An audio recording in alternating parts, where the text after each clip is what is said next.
Moose Jaw's Top 40 Under 40.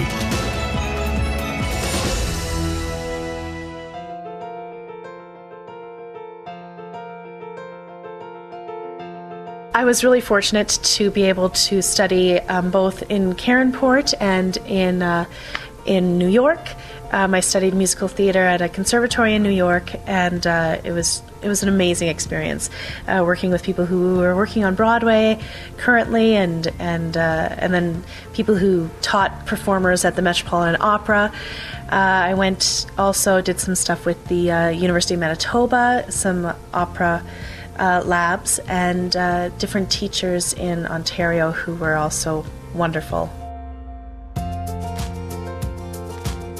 I'll start with my parents because in regards to what I've become, they've really been the inspiration and been the starting point for that. My father and mother are both volunteers extraordinaire, and I mean, as many parents are and as many people are here in Saskatchewan, especially in Moose Jaw. But I joined the fire department with my father when I was in grade 10, and we both became first responders with EMS, and so lots of giving back to the community in that way, and then of course helping out at the rink and all of that other stuff that he's involved with.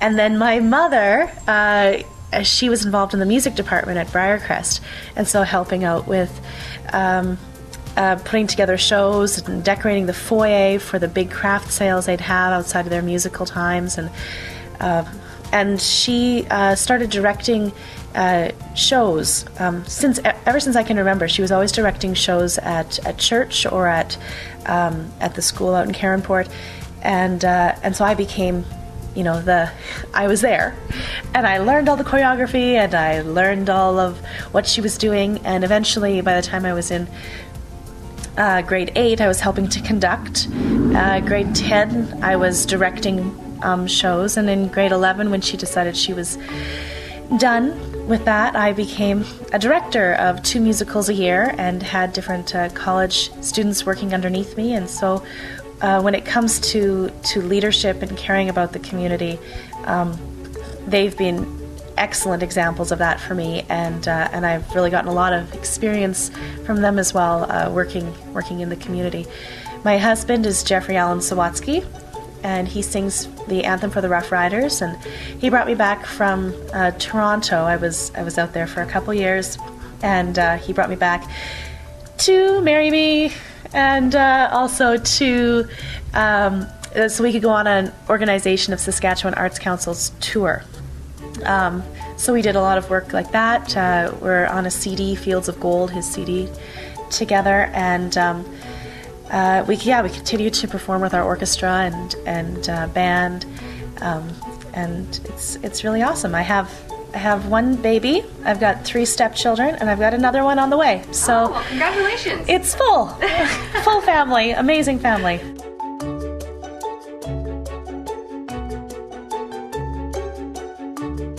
That is definitely on our list. We have the problem is we've got so many options of what we want to do. A Christmas CD. Christmas has always been a big time of year for me, and kind of when the year begins or ends. Like, that's more than New Year's.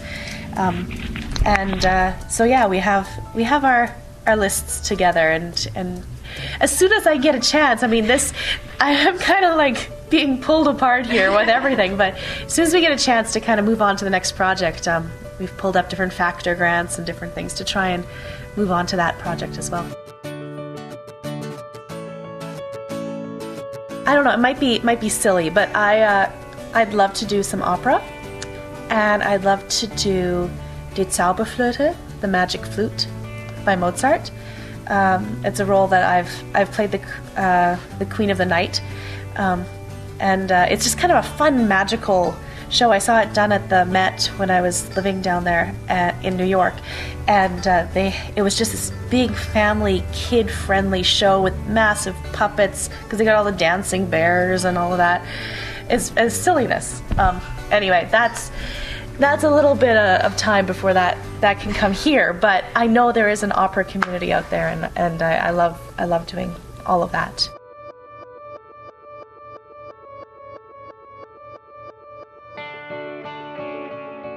Well, sometimes I put myself on hold, and I keep reminding myself that I have to, go out there and just take a walk sometimes, and just do that. But the only reason that I can do all of this is because it's what I do. It's my passion. And if it was drudgery, and if it was going to, if I was just doing it for other people.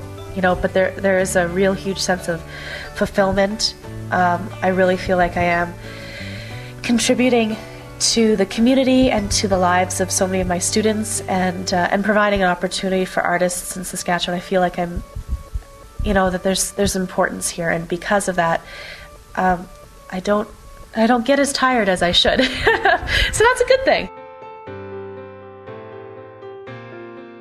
I had a song written for me a few years ago that I did with the RSO, and it might be that one, because it kind of encompasses my musical theater love, my contemporary classical singing, is what I like to call it.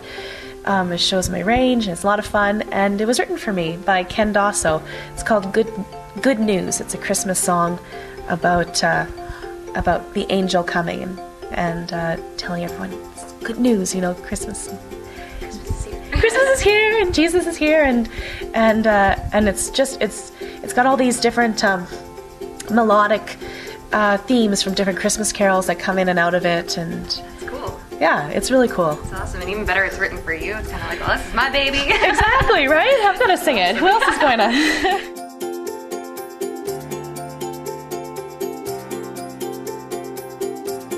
I wish that I could say that it would be something people would want to hear, but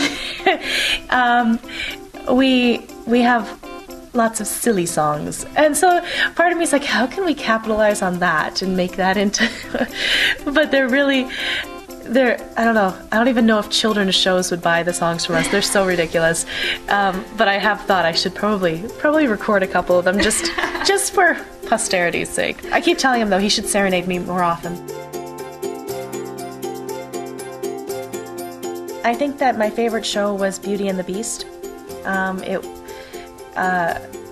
was beautiful.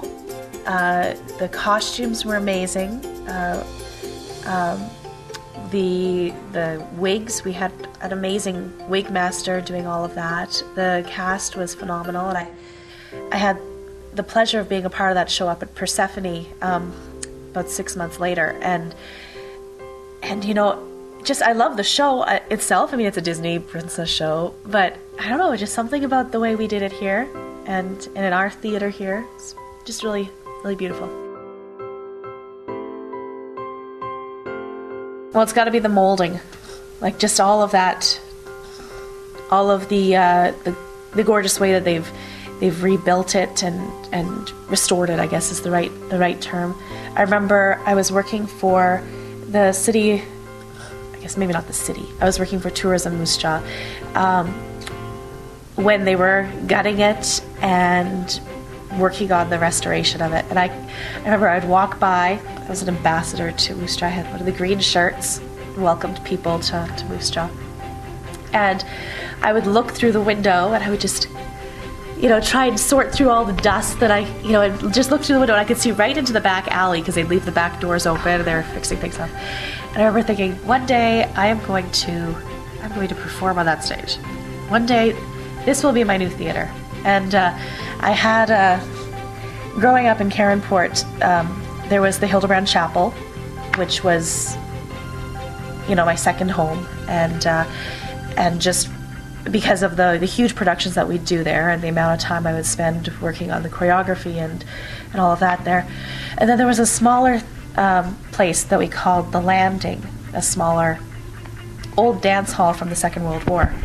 And I would spend time there just organizing and just cleaning up all the prop rooms and the costume rooms and backstage, and I would go through and vacuum and polish and tidy up, and I just invested so much in that, and anyway. So when I looked through the window at the Cultural Center before it was what it is today, I kind of claimed it. And it's exciting that, I had no idea that it would come to this. So often we just want people to see the finished product, right? And until then we apologize because of all the things that aren't in place yet, whether it's renovations at home or here even. And I realized somewhere along the way that the journey is just as much fun and just as amazing. And so, I'll invite people in to see different parts of the space that isn't quite complete yet, because then when they come back the next time, they're like, wow, a lot done. Yeah. Well, and it's exciting, and it's because of the community too, and Carpet One helping us with the floors and all kinds of stuff. It's a whole community story. Moose Jaw's Top 40 Under 40.